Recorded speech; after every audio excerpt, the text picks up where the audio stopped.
IEMS international institute of hotel management আয়োজন করলো star chef competition 2025।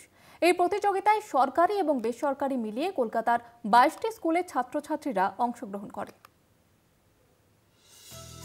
University of engineering and management কলকাতার অন্তর্গত এই শিক্ষা প্রতিষ্ঠান IEMS international institute of hotel management সপ্তম বর্ষে পা স্টার শেফ কম্পিটিশন।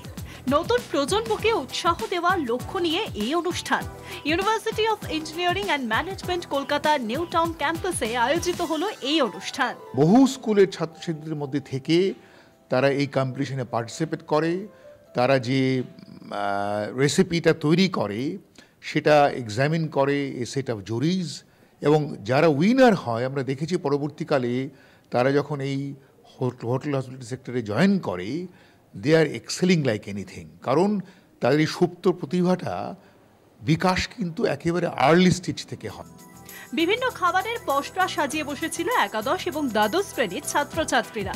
এই প্রতিযোগিতায় অংশগ্রহণ করে কলকাতা শহরের 22টা স্কুলের ছাত্রছাত্রী।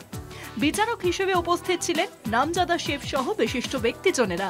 এই ধরনের competition will bring up such competition the future, যারা কালকে দিনে they can be running those restaurants. I think আজকে দিনেও star chefs across the country still from the east, তো ওই একটা advantage I think this platform will create.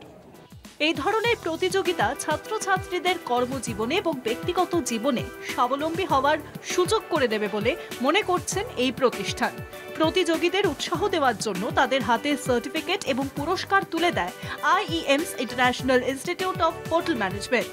ক্যামেরায় অরিন্দম ভদ্রের সঙ্গে রোহিত বন্দ্যোপাধ্যায়ের রিপোর্ট, কলকাতা টিভি।